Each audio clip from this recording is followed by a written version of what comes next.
राधा।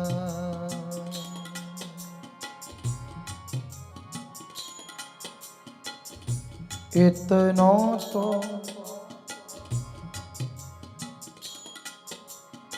कबहू हसीने हो,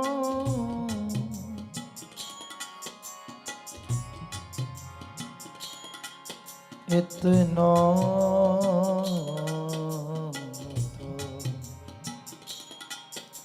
कबहू हसीने हो। सुनहु कृपालु किशोरी राधे,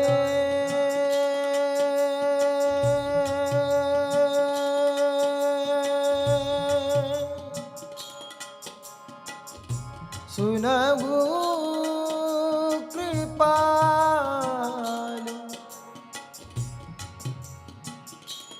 किशोरी राधे, राधे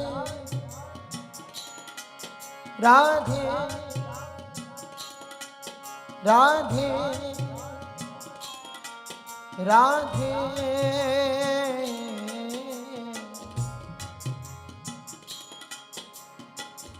सुनहु कृपाल किशोरी राधे।